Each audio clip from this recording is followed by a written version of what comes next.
In this video, we're going to talk about post-flop bet sizing fundamentals. So again, this isn't going to be one of those fully comprehensive videos on everything under the sun with post-flop bet sizing, but some essential concepts that I want you to understand when it comes to post-flop betting. So in regards to betting in poker, there are some specific reasons for betting in poker, and hopefully you already know those. So we bet for value, or we bet as a bluff / semi-bluff. Those are the two primary reasons. And the third reason is to bet for protection. So when it comes to post-flop betting, when we are betting to extract maximum value with our made hands, that's betting for value. If we are betting to bluff or semi-bluff, well, that's to bet as a bluff. And when we're looking to bluff / semi-bluff, there's either a pure bluff or there's a semi-bluff, where it's a combination of leveraging fold equity plus drawing hand equity versus a pure bluff is only fold equity. And then the third one is betting for protection. If we have a hand that is vulnerable to a draw, we are betting to protect our equity in the hand, and that's to deny our opponents the ability to easily realize their equity with drawing hands. So that's where those three reasons come into play. And that's what we're going to talk about in here. So let's go a bit further with our value betting fundamentals. So again, one of the main primary reasons for betting in poker, especially at the micro stakes, is value betting. So when we are value betting, our goal is to bet as much as possible without reducing our opponent's calling range. So there's a difference between betting the best hand and value betting. Betting the best hand is where you think you have the best hand and you just bet. Betting for value is betting a very strong hand, knowing that there is a high likelihood that our opponent is going to call with a worse hand. And so the goal is to get worse hands to call. So betting the best hand is just betting the best hand. Value betting is betting a strong hand, knowing that a lot of worse hands are going to call. So when we do this, when we value bet, our goal is to try to value bet without reducing our opponent's calling range, meaning making them fold worse hands. Now, in terms of value betting, we've already talked about this, value betting on a wet board versus a dry board.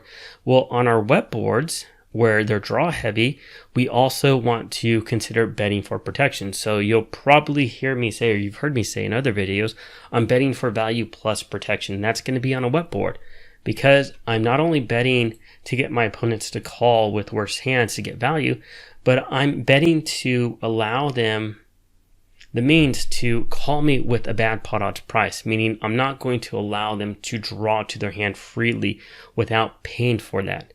So on a wet board, our goal is to also deny our opponents the ability to easily profit by realizing that they're drawing hand equity for free or at a price where I'm giving them a good pot odds price. We don't want to allow them to do that. We want to bet an amount that maximizes our expected value of the hand versus our opponent's calling range, and also deny them their equity with drawing hands on a wet board. Now, focusing in on maximizing our expected value, this really gets to the point of wet versus dry boards. On a wet board, we are incentivized to bet for value plus protection. On a dry board, the higher expected value play is typically going to be slow playing our hand unless we are exploitatively playing versus a calling station. So somebody that's really not going to continue, but they're going to fold out their hands a lot, then we are incentivized to slower play our hand, bet a smaller amount. But on a dry board, it's the exact opposite, right? We want to size our bets appropriately, and we'll talk about that later in this lecture, and we want to bet for protection. So in terms of sizing our bets, there's an important concept of elasticity, and we're going to talk about that on the next slide. So hopefully you've heard of this term, because whether our opponent is elastic or inelastic should really help us better determine how we should size our bets. And in our Facebook groups and in the course Q&As, I see that a lot of people really don't take elasticity into consideration. So I want to make sure you understand what it is. So elasticity, like the definition says, it's a measure of a variable's sensitivity to change in another variable. So the key words here are variable sensitivity to change in another variable. And in poker, this is going to be a poker player's sensitivity to bet sizing. And so when we look at this in poker, we either label a person as elastic or inelastic. So certain opponents are going to be sensitive to changes in bet sizing, others won't. So somebody that is elastic is somebody that is sensitive to a change in bet sizing. So let's focus on this one first. So somebody that is elastic, and let's take a look down here what I have written, will call a lot of hands versus smaller bets, but they're going to be sensitive to larger bets and they're going to tend to fold to larger bets. And that's typically going to be a good thinking player. A good thinking poker player is going to have elastic tendencies, right? If you bet a small amount and you give them a really good pot odds price to call, they're going to call. If you bet 2 times the size of the pot, they're probably going to fold. Now on the flip side, and let me go ahead and change this to a blue highlighting, is we have opponents that have, and that is too dark. Let me actually change this to a lighter sizing. Let's go to cyan. We have opponents that are insensitive to changes in bet sizing. And who's that typically going to be? That's going to be a bad recreational fish. That's going to be a calling station.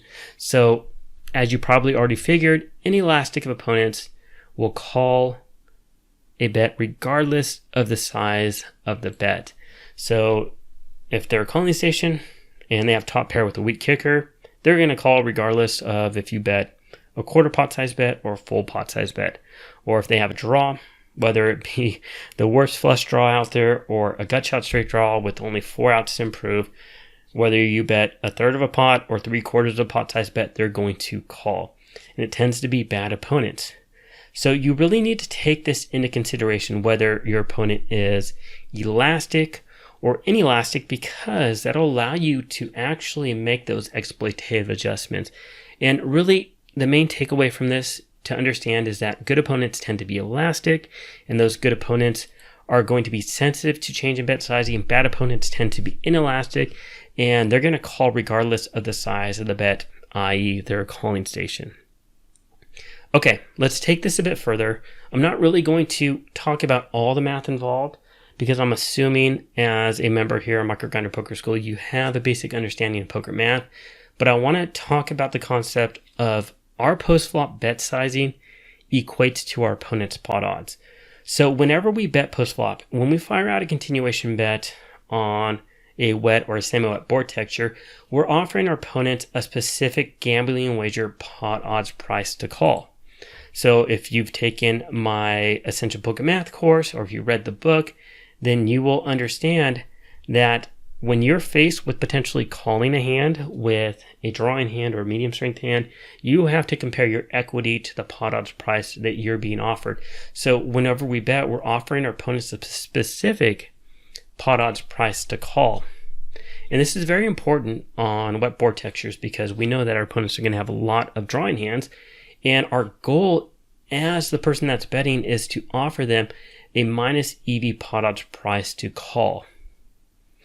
Now, they're always going to have some sort of implied odds, but it's our job to offer them a minus EV pot odds price. And so what I want to show down here in this table, and on the next slide, we'll actually talk about the recommended bet sizing, is based upon the size of the bet that you bet, you are actually offering them a different pot odds price. So if we bet a half pot size bet, we are offering them 25% pot odds. And I'm not actually going to highlight all of them, but if we bet a full pot size bet, we're offering them 33% pot odds. So these are common bet sizes. Yes, there's a 1/3 pot size bet, but I excluded that because it offers our opponents really good pot odds. But anywhere from a half pot up to a pot size, we're going to offer our opponents anywhere from 25% up to 33% pot odds. So keep that in mind because different draws are going to have different equities. And our goal is to offer them a minus EV price to call. So what's my recommended bet sizing at the micro stakes by default? And this is done well for a lot of my students as well for me, is to stick with a 3/4 pot size bet as your default, especially on wet board textures, and then make adjustments based upon your opponents. So why do we do this? Well, number one, at the microstakes, a lot of our opponents are going to be bad opponents. A lot of them are going to be calling stations. This exploits their inelastic tendencies where they're insensitive to bet sizing. So remember, these bad recreational players, they're more likely to call a larger bet as well as they are a smaller bet. So this maximizes our expected value of a play. It maximizes our value. So if our opponent is just as likely to call a 3/4 pot size bet as they are a 1/3 or 1/2 pot size bet, we definitely should be betting that larger size. So that's number one. And I find this to be true at the microstakes where so many opponents are typically inelastic, bad recreational fish. The second one is on a wet board texture, is that this denies drawing hand equity very effectively. So we deny drawing hand equity, so we offer them a minus pot odds EV price to call with lots of draws. And so we are effectively protecting our hand, and we're not allowing our opponents to freely or easily and properly draw to their hand by betting too little.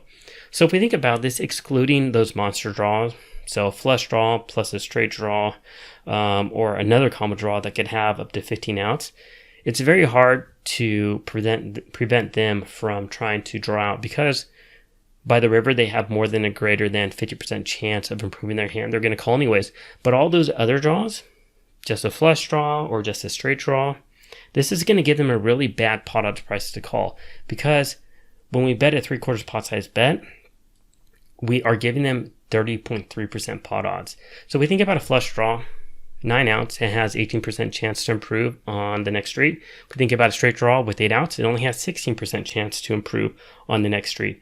So you're going to notice that these hands will have anywhere from 8.5 up to 25% drawing hand equity. And I've included, with 25%, I've included some of those stronger combo draws as well. So a hand that has 12 outs, that's a combination draw.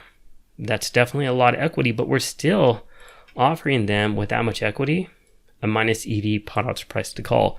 So that's the purpose of betting this amount, is that it accomplishes both of these. We exploit inelastic tendencies, and we also effectively deny drawing hand equity on wet board textures. So both of those combined is really an important reason for us doing this. So anyways, that's going to conclude this lecture. I know that we went over a lot of different concepts.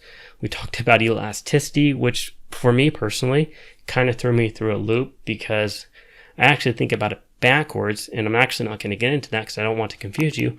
But we talked about that. We talked about pot odds. We talked about equity. It's a lot to absorb. So hopefully you found this video informational and valuable. Thanks for watching, and I'll see you guys at the next video. Take care.